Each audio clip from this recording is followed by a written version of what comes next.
nonprofit leaders in March of last year. People at that meeting identified in work sessions 17 different subject matter areas. We are in the process and have almost completed the process of identifying subject matter experts to lead the discussions. In this case, obviously, we have Floyd White, who I believe is probably known to the people on the call. And so faith-based organizations and the initiatives that they can undertake was one of the subject matter areas that was identified by those folks at that session. So the first session on FBO matters was held on June 18th. No, I'm sorry, August 27th of last year. Our plan, without being wed to it in lockstep, is that we have an initial meeting where we sort of set the stage with some information. We have a second meeting where we hope to entice people who care about the subject to talk about what they would do, what they see as the particular problem areas, realizing that we are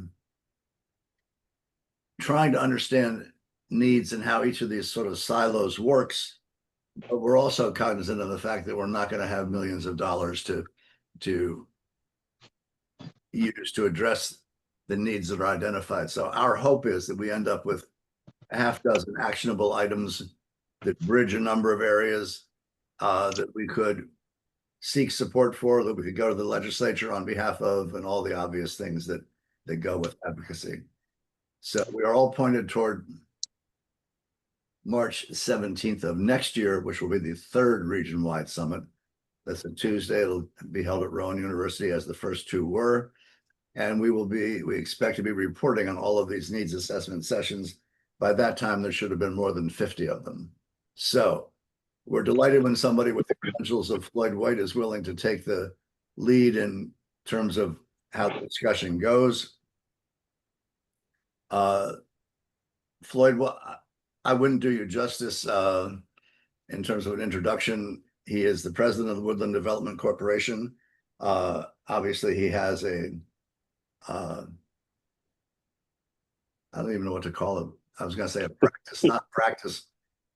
He's involved in the religious community. I'll let him describe what that means. But he also has had a number of interesting positions, including being chaplain to the Eagles, and is still involved with Valley Forge Military Institute. Yes, sir. So, Floyd, I'm sorry I didn't do a better job of introducing you, but if you want to fill in the blanks, I think he's on the verge of canonization or something. I don't know. No, that's the wrong church, but that's, you get the idea. That's all right. That's right. And Floyd is also a member of the Nonprofit Development Center of Southern New Jersey's board. So that's all helpful. Floyd, it's all yours. I have the slides up. I'm going to go to, let me see. Do you guys see a slide?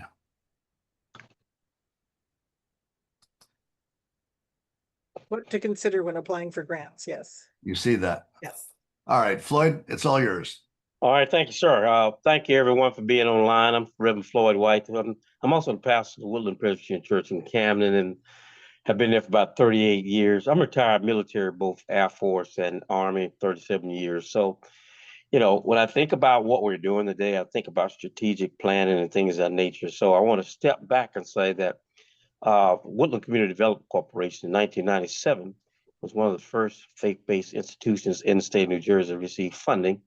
And I'm dating myself under then Governor Christine Todd Whitman. We received money for job readiness, employment placement.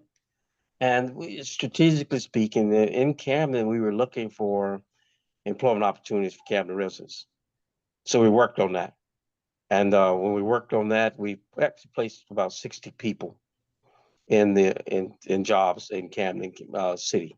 So that worked out pretty well. So when we look at the strategic planning, we think about the corporation, we think about what we did some 25, 30 years ago. Now, it's a little bit different now. So we're looking at nonprofits who might be startup nonprofits. So we have to step back, look at the situation and say what needs to be going on. Could you, Mike, could you just give me 30 seconds? My wife has a sprained knee. Let me check on her. Give me 30 seconds, please. Absolutely. Right.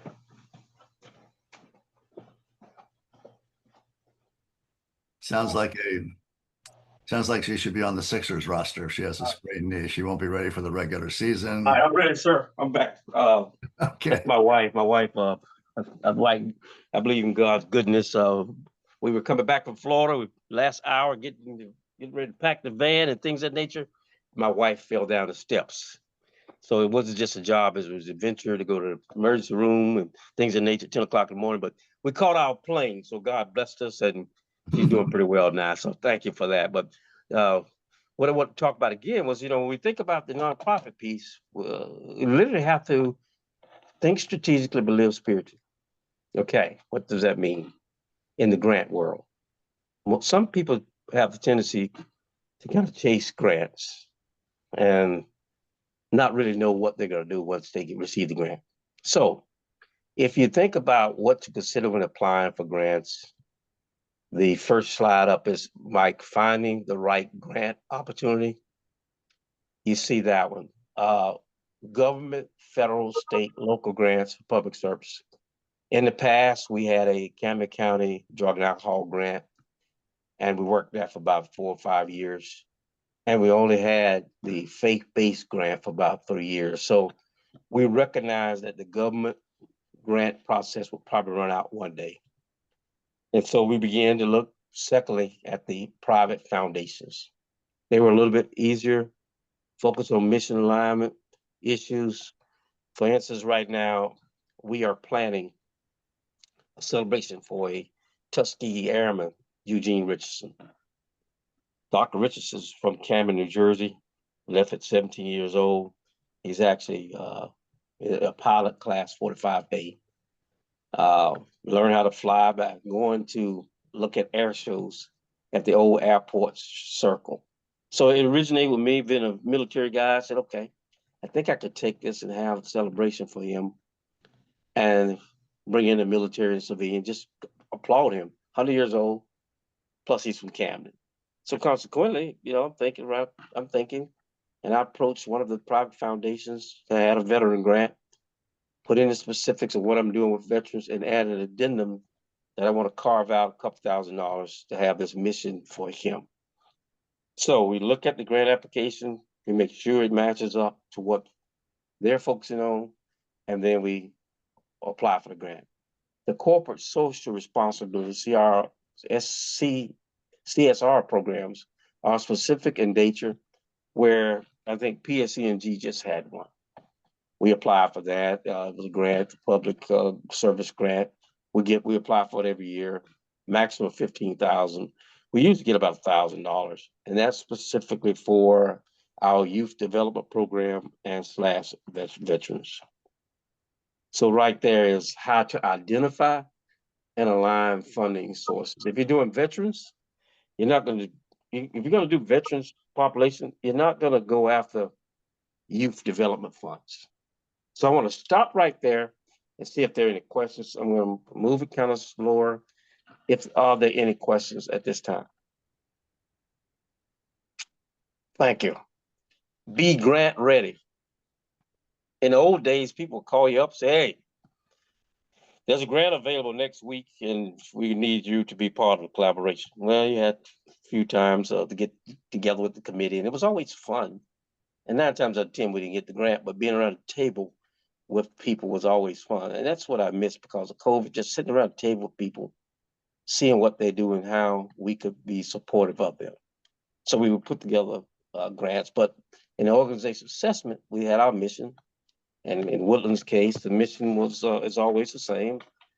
Our mission is to improve economic conditions for families in Camden, particularly the Morgan Village neighborhood, in order to build self-sufficient, self-reliant households. That could be a myriad of things: youth development, after-school programs, things of that nature. So mission clarity, because what happens is people will come back and ask you hard questions. Let me digress. Got a grant from Robert Wood Johnson way back in the early days. Got a grant. They did an assessment of me. Okay, and they walked the neighborhood with me. They taught me a lot. At the end of the day, they said, how many households are in this neighborhood of Morgan Village. I'm like, what? I couldn't really get the answer without going back on the street, looking at the data, and targeting those households because that was part of the organization assessment. And technically, they said they were friends of mine. They said it's something you should know that strengthens your proposal. Okay, thank you. So financial health is a key. Secondly, the people that give out grants want to know that you can monitor the grants, you can assess the grants, you can do what you're supposed to do with the grants, and you're not going to just take the grant and go off and do something totally different. That's key. Program impact. When we look at program impact again, we look at the fact that what's the program going to look like? Okay, I'm going to service 60 youth with the East Camden High School football team. We're going to teach them over a 6-week period about college admissions, about academic assessment, and it's going to be a 1-hour block for, excuse me, it's going to be a 1-hour block for 3 days a week with lunch and things of that nature. And the program impact is going to be out of the 60 kids who are involved, 90% of them came every time we met. And 90% of those kids are prepared to do college admissions and an application for college. And those kids also have been trained up to take the SAT. And at the end of the day, we're going to evaluate them. And 90% of those kids made 1,000 on the SAT. It's really, think it's strategic, being very specific. And all due respect, the military teaches that. Who, what, when, where, how. You got 30 seconds or 5, so you got a minute to brief people, and they have to know who, what, where, and how, and why. Have key documents ready. The budget, strategic planning. I want to say that. Strategic planning is the key to ongoing development. IRS status, 501c3. Somebody has to sit down and do the nonprofit, the charitable registrations. Somebody has to sit down and do the IRS and make sure the 501c3 is intact. And the 990, you have to do that every year. That's your track record, because if you're applying for grants and it's a stickler, people pull up the 990, they'll pull up things to evaluate you. Questions, anything? Floyd, one other thing that people need to be aware of is there's also a state registration you have to do as a charity, and we've seen too many nonprofits fail to put in their paperwork.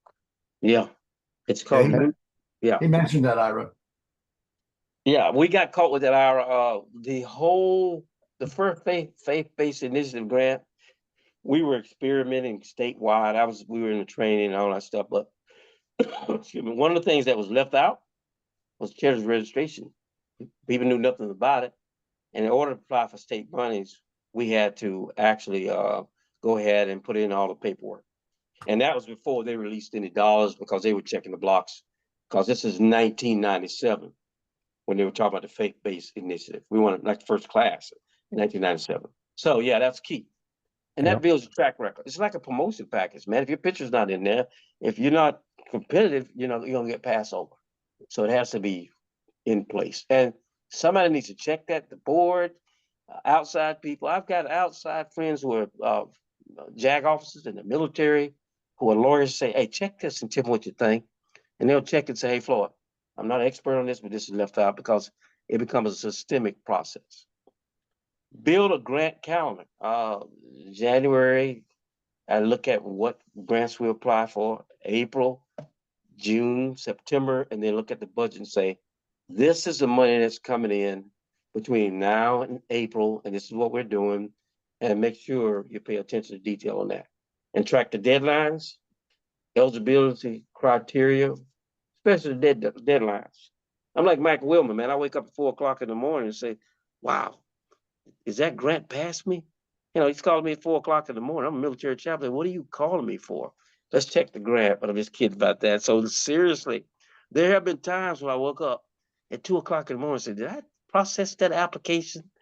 And I get on my computer and look at it, because sometimes things get past you. Eligibility criteria. You got to make sure that you meet the criteria of the institution. And that is kind of a hard and fast rule. And then report timelines. Now, I think the corporate people are less apt to have a lot of reporting. They may do it annually. They might just want to say, White, what did you do with the $2,000 we gave you? And then you could say strategically, hey, $2,000 we gave me. We had a breakfast at the Camden Hilton Garden for 30 veterans on behalf of Dr. Richardson. And here's the agenda. It's both military and civilian. And people tend to like that, and you give them credit for what they do. I talked about report times. Align grant cycles with your program and schedule. Know when that grant has to go in. Timetables are short. I mean, you get a grant, you sign off on it, you get a check, and then they say we want an evaluation of the program by December 31st. And then the grant cycle might open up again. If it's not in place, you can't apply. Somebody has to pay attention to detail on that. They have to. Questions, anything. Thank you for listening to me again, and we're grateful for opportunities to serve like this. So we're moving to crafting a strong grant proposal. Problem statement, clearly define the community need. In Camden, we say, Camden's the second poorest city in the nation, the first on the East Coast, and you can define the community from there. How many households have limited income? How many households are low income? All the demographics for the urban communities are very clear and cut. Now, I'm a Presbyterian minister in Riverton. I work with them, and they were writing a grant. And the dynamics are a little bit different out in the suburbs as opposed to the urban areas. But what's so interesting, over the last 30 years, I'm seeing a need out in the larger community outside of urban areas. And it's kind of interesting that in the early days, I would suggest that in the Presbyterian church in the suburbs, nobody understood community development. They thought I was crazy when I first started the Presbyterian of West Jersey. What do you mean community development? What do you mean community outreach? Now everybody's looking at it and saying, how do we reach the larger community? What's the needs of Riverton? And they got a grant for a few weeks ago, youth development, and they're taking kids from Palmyra to do social service work, and they're doing some other things with the SAT program. So they define their community, and their kids need their community. They need the work, and they need the support. Because let's face it, some of those kids are moderate to middle income kids who parents may not have the additional resources to do some of the things they want to do. So you open that up. Program is subscription. What do you do? And how it aligns with funders' goal. You got to be able to say it, man. You got to be able to say, this is what I do. Okay. In the military, in this church, you got to define who you are and say, what do you do? I'm a minister. My job is to preach it, teach it, marry it, baptize it, bury it. That's what I do. Okay. That's what I do. So you clearly know what I do. Okay, same way. You got to sell it, man. You're in a room and you got those cards, sell the program. And the guy said, well, I need to come by and see you next 2 days or whatever. You just lock it in. And with that new technology, for phones and stuff, it's easier than the old days when you had a notepad and pens and things of nature. It's much easier. Aligning with the funder's goals, I think you have a conversation with the funder.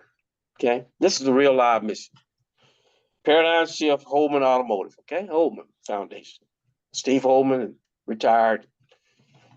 He sent me an email about 6 months ago and said we got a new staff person coming online. But the mission is the same, but there's a new staff person. So what I have to do is go out and meet the new staff person and say, this is what I do. What do you think? Am I in lockstep, as Mike said, with what the funder wants to do? And I remind you again, since we're open conversation, Holman Foundation has community grants and it's opening up. I think it's gonna close like the end of September. So Mike, we put that out, you know about them. Because this is not the NFC East in terms of football, but the Eagles are the best team in football. And I think they won the Super Bowl. That's another statement. Budget. Realistic detail linked to program activities. Sometimes sometimes I get a grant for $2,000 and it's gonna cost $3,000. I can figure out where to get $1,000 for you. Get me started. I can make it work. Realistic detail linked to program activities. And I'm kind of different because community-based organization, usually I'm doing the work and I'm not taking the grant and taking the salary. So I'm using it for the kids, the veterans, and that gives me a lot more flexibility in the work. Outcomes, you gotta say what you do. When I was in the military, we had an officer evaluation report. You met with the commander or whoever you work for in June or whatever it may be. You did your work, then you came back 30 days before the application, or you met in the interim, and they would say, what have you done? And you could always define your outcomes. Okay. The outcome here is I had 12 chapel services, sir, at this location at 0800 every Sunday morning. I counseled 60 people over a period of 5 months. I can't go into the details, but that's what I did. And so you begin to define that with them and you define the metrics, and the evaluation methods have to be clear and concise. Tips for a compelling proposal. Tell a data-form, human-centered story. Dr. Richardson is a 100-year-old Tuskegee Airman. Now, I'm not looking for money to promote that, but that's a feature story. So that when you have a breakfast in Camden on the Hilton Garden, and Dr. Richardson comes in, and being a military guy, you say, Dr. Richardson, who is Tuskegee Airman, Camden, New Jersey, who learned how to fly as a result of watching air shows on the airport circle. And then you could talk about him in relationship to what you're doing. And then all the guys who are around you, the CBS guys, or the camera guys who say, hey, White, let me interview him. And after I interview him, I'm going to take this back to the office and I'm going to make this a good feature story for you. Now you're selling it. People see it and say, it's not a feel-good story. It's a guy who actually is an American icon. So you look at that. So you look for ways to tell a data-informed, human-centered story and talk about Tuskegee Airmen history, and then you can begin to impact. People might be interested. Now in the Presbyterian Church, when I'm periodically, they said they know my passion is to work with veterans and people like that, and the mission people will come up, and people in the current, the pews will come up. Hey, tell us a little bit more about that. Not looking for money, but it's a human-centered story. Then everybody said, oh, my daddy was in World War II. My grandfather was in World War II. Then we begin to have those conversations. Highlight your organization's strength and past successes. That's key. You got to talk about yourself again. You know, first, we're one of the first faith-based institutions in the state of New Jersey to receive funding. That was not easy, okay? We've had some funding from other people. Robert Wood Johnson put out a grant, and we got a grant for $50,000. It was for after school programs, and so you put that out, build that track record, have those pictures available for those kids and for the people, and they see that. We understand that with Holman Automotive.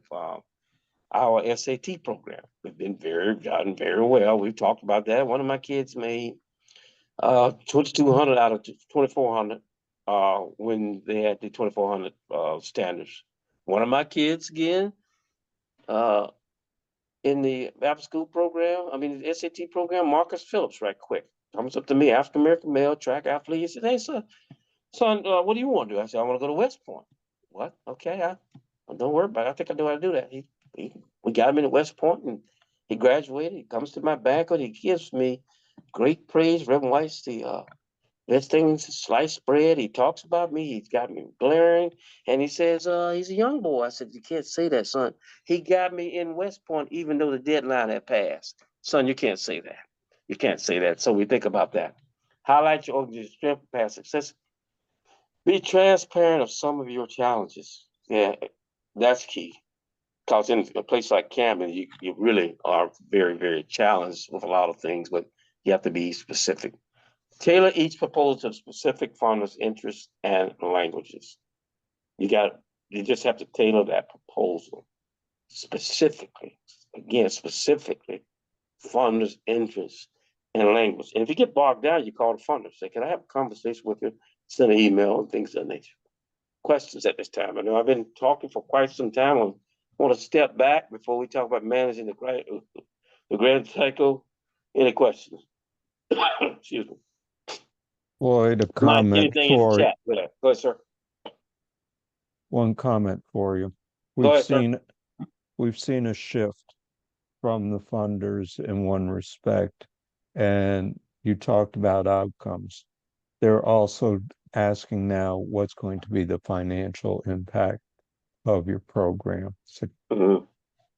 Mhm. example being, if somebody from the arts community is applying for a grant, you might say that, well, we'll have so many guests, but also they'll dine out at local restaurants, partake of other things, and here is the financial impact where it brings in additional funds to the community. Yeah, you're right. That's a good point, because one of the programs we have is community garden. It's all about process. First year we did it, we didn't do well at all. Second year we did it, I said, I have no idea what we're supposed to be doing. So I met with somebody from Rutgers who had a staff who developed a community garden. She came back and said, I want to visit you. And we did 20 raised beds. She showed us how to do it.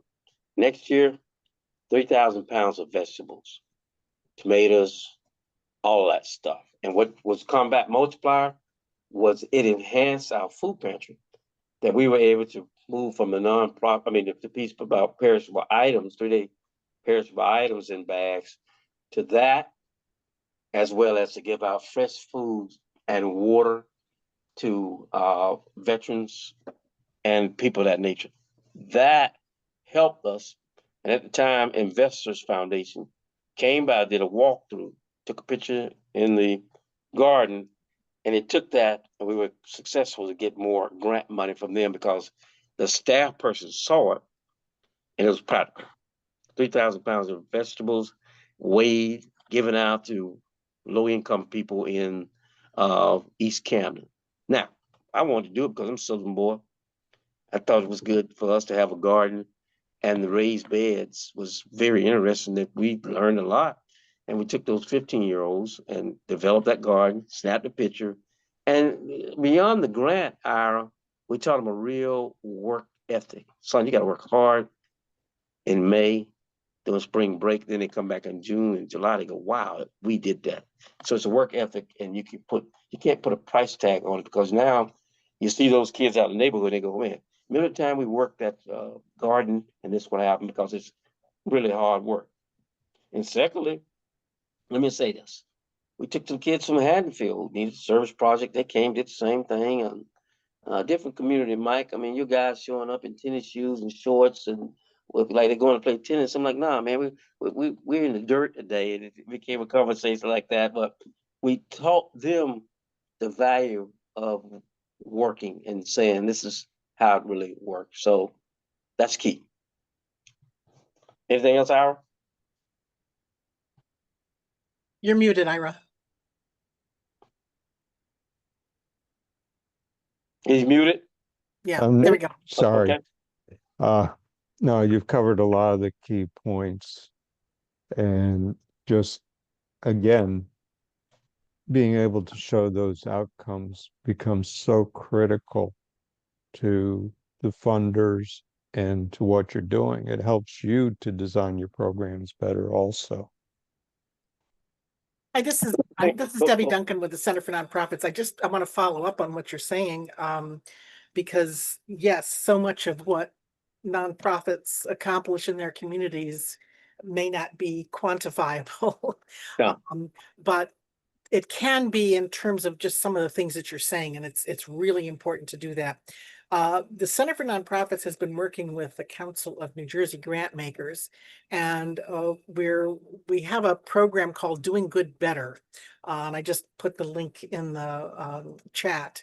The idea is to get nonprofits and funders talking together, looking at the relationships, that power relationship, and trying to lead more to a sense of partnership, not, as opposed to the power. The nonprofits give funders the opportunity to do work that they can't do.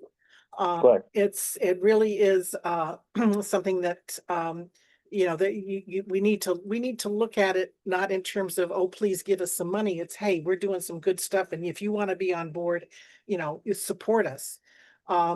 The key thing here, what we're looking at within the Doing Good Better program, is trying to make more substantive and sustainable changes, systems change.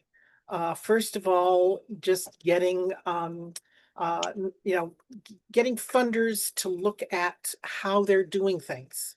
Do they have onerous requirements? Are they coming in and expecting the nonprofits to do what they want to do, or are they listening to the nonprofits to say, hey, here's what's really going to have some impact, in our community? And looking at equity, so that which is a huge issue in funding, as people in Canton well know. So looking at equity, looking at flexible funding, trying to get funders away from, here, I gave you this to buy a chair and and a computer and a whatever. Let's look at that funding in terms of what we're all really trying to accomplish, and give nonprofits more flexibility in terms of how it's being used. Also getting the nonprofits to come back to the funder and say, hey, you know what? We started this program, and we have a barrier here or a problem there, and working with the funder to say, how do we make this work? As opposed to feeling intimidated and feeling afraid, oh my gosh, they're going to pull this money, this kind of thing. So really trying to build a partnership, and looking practically. Okay, I mean, do we need to fill out all this paperwork? Do we need to have a report every month? Some of those types of things that, while they might be appropriate in some situations, they're applied across the board, and they're a waste of everybody's time and effort and money. So anyway, I just wanted to share that, because this is exactly, what you're talking about too, is really, really important for all organizations working in their communities, to be conscious of and to be empowered. Right. Mhm. Thank you. I think that's a good segue, because when Floyd, I was in chaplain in the military, 9 times out of 10 at the higher command, they had no idea what was going on in the trenches. I had to go Yeah. backwards and forwards and brief people and say, sir, this is what's happening, and this is the impact. Let me give you one quick example and go to our. So we have reserve duty in Atlantic City one time, and it's inclement weather. They drive in, we cancel the reserve, we cancel the drill, that's what we call it. Soldier, airman comes to me and says, sir, I got a problem. I says, what? He said, I drove down here from North Jersey. Sir, it cost me $30 of gas and tolls, and my family doesn't have that. We don't have it. So I went back to command next meeting and said, sir, we got to be careful that if it's inclement weather, we got to tell the soldiers the night before, don't make this trip down here. Because soldiers telling me, Airman, $30, I don't have that. So I think sometimes at the 20,000 foot level, we don't really articulate to the people who are in power sometimes the effects on the ground. And once they figure it out, then you have that good collaboration relationship. I'm sorry. no, quite right. One of the things we've also seen the funders asking for now, and I don't know if you mentioned it earlier, were logic diagrams. Okay. What's new? What's new? Is that something, Debbie, that's new out there? Logic? No, the logic models have been around and, some people require them, some have different formats for doing it. The idea of thinking through the process and what you're going to accomplish and how you're going to accomplish it, of course, is absolutely, necessary and beneficial. People often find the logic model process a bit confusing and hard to deal with. So, I mean, again, coming from our bias, my bias is make it work. Okay. If, there have been all these classes here, how to do the logic model. And again, going to the funder and saying, look, I'm not following this exact process, but I'm doing the work. Here is the program, here is the design, here are the objectives and the steps we're going to take to achieve this goal. But again, as Ira is saying, if the funder is asking for it and they're not going to budge, you have to do it the way they want you to do it, But if, Absolutely. Thank you. Anyone Yeah. else? Any comments out there? Mike, how we doing? Are we doing okay? We're doing great. Okay. All right, let's go to managing the grant life cycle pre-award. First of all, we need to evaluate what grants are out there. That's the key now. What grants are available in the community? Because of economic downsizing and things of that nature, people may not have the same grants that they had or money that they have before. Research. What research means is, hey man, bump into a guy and say, I'm Chaplain White, Colonel White, Woodland Community Development Corporation. What do? You tell them what to do, and are there any corporate opportunities available? Yeah, go on the website, look at this, call them the next day and have a conversation. Strategic planning, having a conversation. Most of my stuff has been about research means to me relationships. Plan. Make sure you plan efficiently what you're gonna do.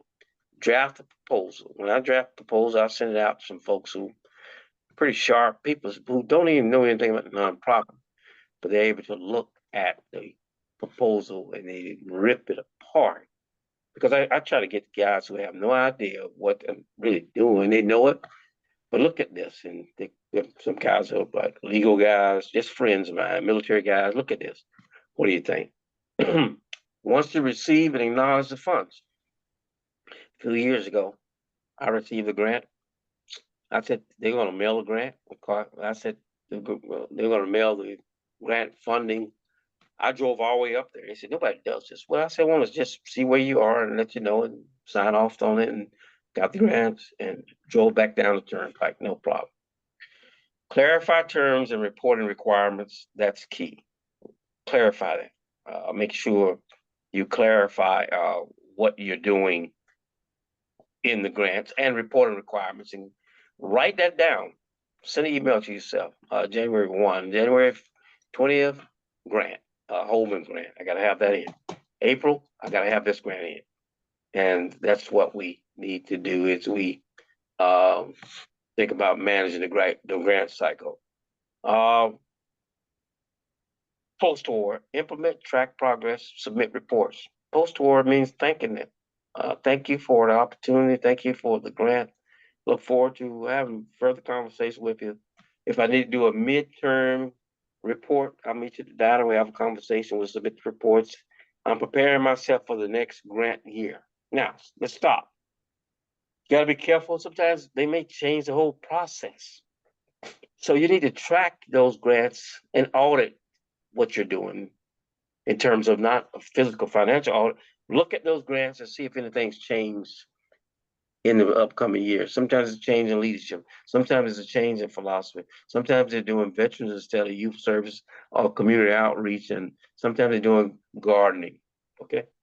And see how much money they're giving away for that, which means that I'm not gonna spend a lot of time on a grant process that I may not have an opportunity to be approved. In the early days, people just chase grants. You can't do that. Be specific in what you're doing. Insurance, ensure compliance and capture impact stories. That's where you make your money, so to speak. People want to say, what was the impact of my grant on that community? What was the impact? Sir, you gave me $2,000 for these kids. It's supposed to be 30 kids over a 6-week or 3-week period to do this, but I added an additional 30, 60 because I can really do that because you can't measure the output. And David just said that you can't measure. Hey, listen, I'm at Woodland Avenue Presbyterian Church. I'm standing outside the church. Guy rolled up on me, and I'm going to the corner store. And house of car rolls up, windows up, and I'm like, oh my God, what's going on? Kid gets out the car. Hey, yo, what? Hey, you remember me? No. Kid picks me up. He's twice as big as I am. After school program. I was about 10, man.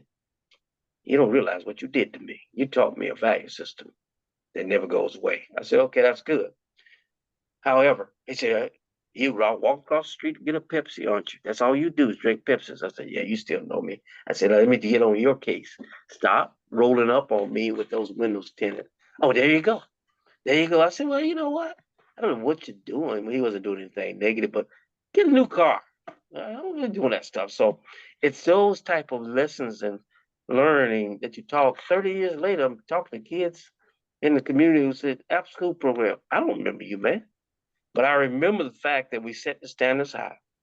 We had the after school program, and the Lord blessed us to be literally integrating the process by taking kids to the Pizza Hut in Cherry Hill, and they have a server not want to serve us because it's all African American kids. In 1989, I'm from the South.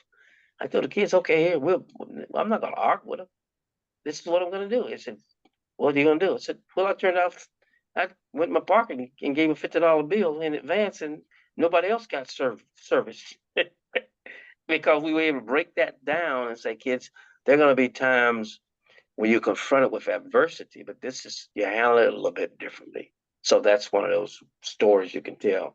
You took 25, 30 kids to Cherry Hill to go bowling and for 2 hours, and it cost $300. Snap a picture in the old days and send it up, and now you can do it. You can do it instantly now. Close out. Submit final deliveries. Submit those final deliveries. Continue to have those conversations with people.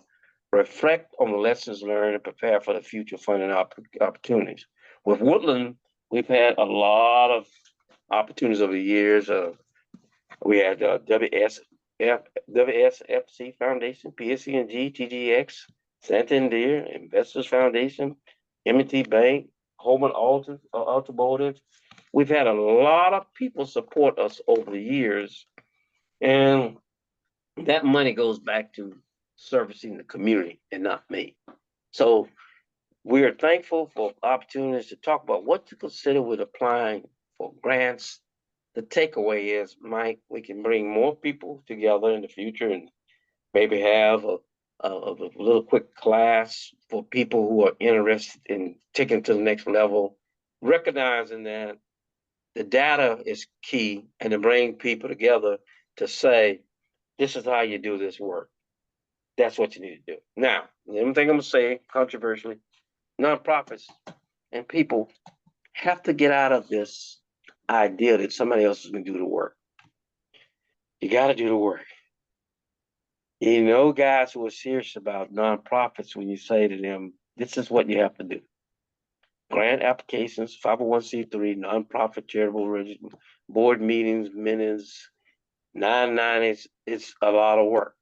But when you streamline the process and have the training schedule from January to December, you're looking at it right in front of you. You know what you have to do.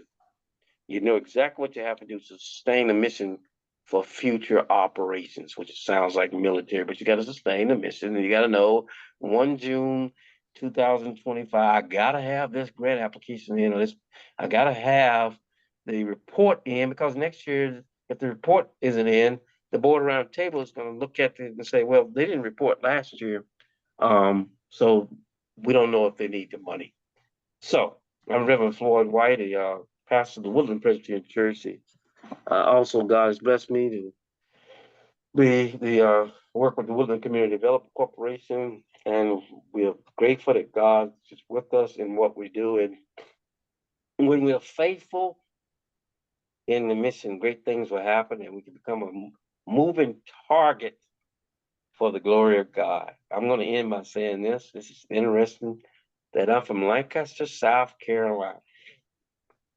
The First Presbyterian Church, which is up the street from my house, 1 mile or so, needs a pastor to fill in once a month to preach. Well, I could probably run up there.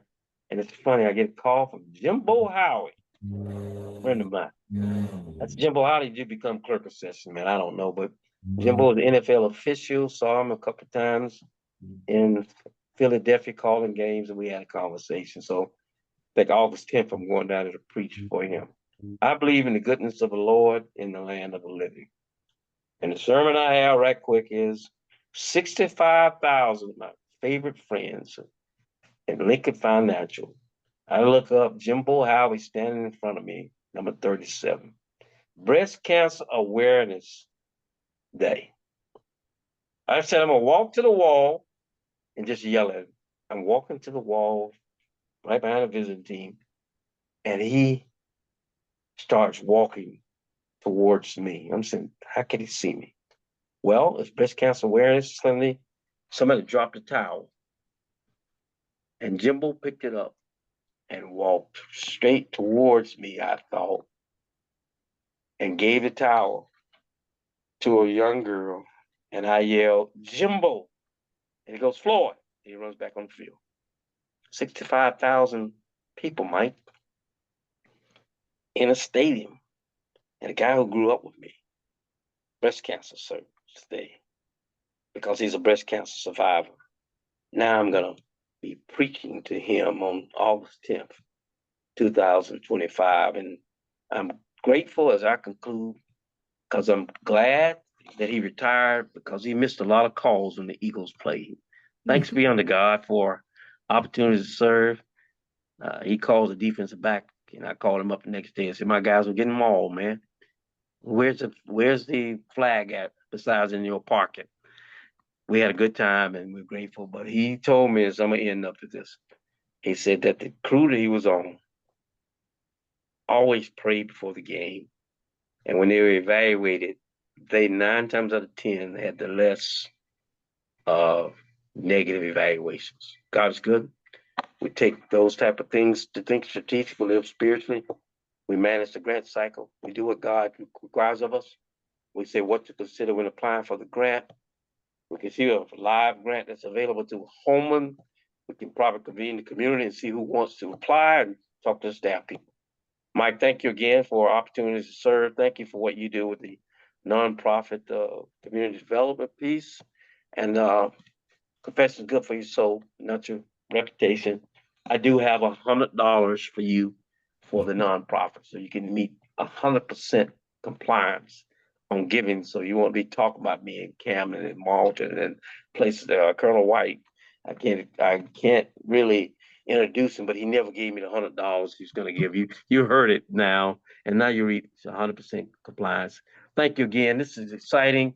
Next steps, Mike, maybe we convene the group in person somewhere and have a little conversation and see people again. I love Zoom and all that, but I got to see you, man. I'd like to have a conversation with you.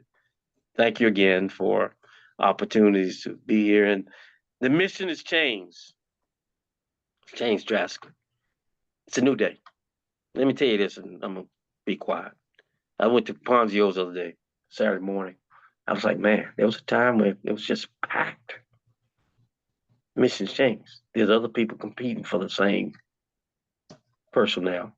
So it's totally different now as opposed to 15, 20 years ago. Thank you again for the opportunity to serve. Subject to your questions, this concludes my brief. Are there any questions? I still have 8 minutes, correct, Mike? 8 minutes? We got 8 minutes. All right. Any questions? Any comments? Go ahead. Couple comments. Go ahead, sir. One, Camden County College or Camden County Library has a database of grants that is open and available to anybody. And I believe Gloucester County Library also has it. One thing that you mentioned that I want to follow up about, you mentioned looking at the grants and talking to the people the funders, one thing you want to do especially is even after the grant is done, you submitted all your paperwork, etc., stay in contact with them because they'll reach out to you and say, hey, we've got this grant coming up in the future. Yeah. And those relationships are so critical. Solid. It's solid. And the other thing is there's a group called Urban Awareness. You can sign up with them.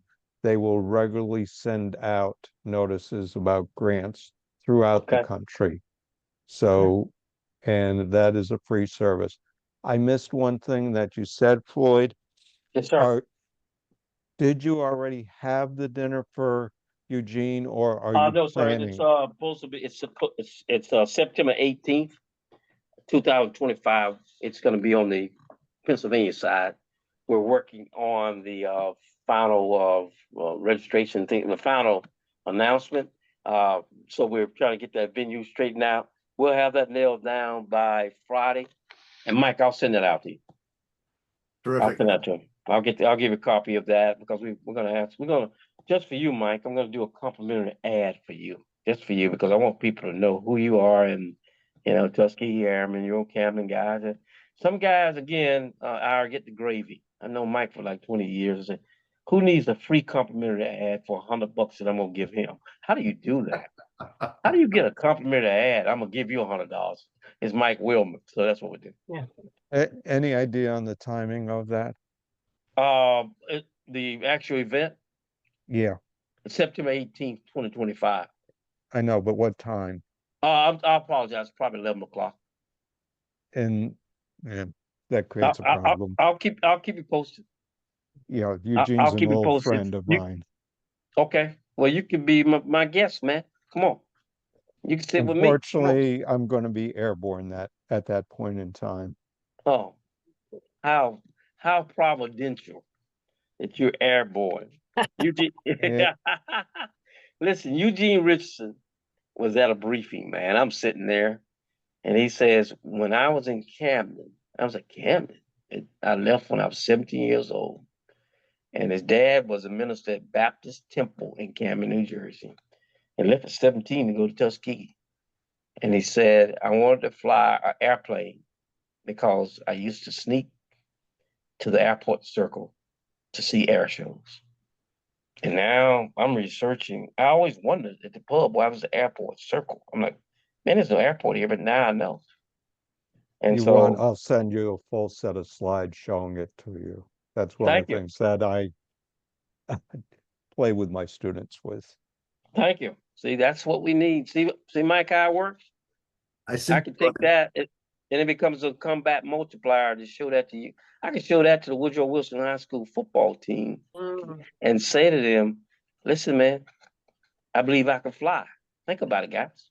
Now let's go back and have a little conversation in 3 minutes. You're talking about, I'm a product of integration.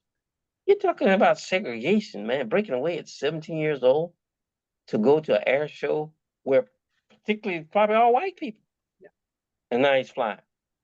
And now, Mike, you can tell the story about the Camden experience. And when Richardson walks in the hotel on the Camden waterfront, believe that, he goes, I'm home. And I'm having a hard, I'm thinking like, I can't believe that I'm standing in Camden on the waterfront in a hotel that he talked about for 30 years. I can't believe it. I kid myself on that. And he walks down the hall, CBS 3, NBC, all those guys there, and we got people who know nothing about Woodland waving a flag because he's a American hero. But he is, regardless of what people say. He's an American hero. You can argue that every way, which way. I got 2 minutes, Mike. I'm a lieutenant colonel. I served the country 37 years, 9 months, 11 days. Who's counting? I'll argue he's an American hero, and we're grateful for him and his life, and all those who gave their lives for our country: soldiers, sailors, airmen, Marines, Coast Guard, Guardians, those in harm's way. I'm thankful again. Mike, I have 2 minutes left. Anything you want to say? Closing comments? I do. Yes, sir. First of all, we're thankful for everybody who served. Yes, sir. And I think it's interesting that there are old guys like you and me who have a different perspective on all kinds of issues, ranging from type of military service to the environments in which we grew up, whether they were in South Carolina or Williamsport, Pennsylvania, or whatever. But that's why it's great to have you leading this effort, Floyd, and we appreciate that. Hey, whatever you need, man. Whatever you need. You know All that. right. So let's I just want- close. I just want to make sure everybody knows I put, Ira referred to the Foundation Center, Foundation Directory online, and I put a link in there, under, the state library has a very, good resource page for funding, but the link to the Find Us will tell you where the libraries are, and some of them are colleges that have the Foundation Center online available for free. Okay, so, there's a lot out there. Okay, thanks, Deb. Here's where we are. I told you at the outset, if you were on the call when we started, that we are up to the 25th session, spread among 17 different subject matter areas, all pointing toward what we call Summit 3, the third biannual meeting of NPO leaders across the region. It'll be at Rowan University, March 17th, 2026. In the meantime, it would be helpful to us at NPDC SNJ if those people on the call have thoughts about individuals and organizations who should be recognized for their nonprofit efforts, recognized for their collaboration, recognized as individual executives. You'll hear more from us about that. But if there's somebody you think or an organization you think may have been overlooked or just deserves more recognition, please let us know. There will be additional sessions on other topics. There'll be a third wrap-up session on this topic. We are truly appreciative to Floyd for his leadership on this and everything else he does for NPDC SNJ. And in the absence of any other housekeeping notions, we will say that the call is concluded. Watch your email for future notifications, as I said, about not only this topic, but other topics that we are assessing. Michelle, anything that I missed in terms of housekeeping? No, I think you have it. I mean, we're recording the session, so we'll put that recording up when it's ready. Okay. In the absence of anybody raising his or her hand and saying, wait a minute, we forgot to talk about, we will say that this is concluded. We are appreciative of you taking the Mike, time. can you stay on for a second? I need to talk to you. Gee, I get Half a minute. Sure. All right. Do you want to stop recording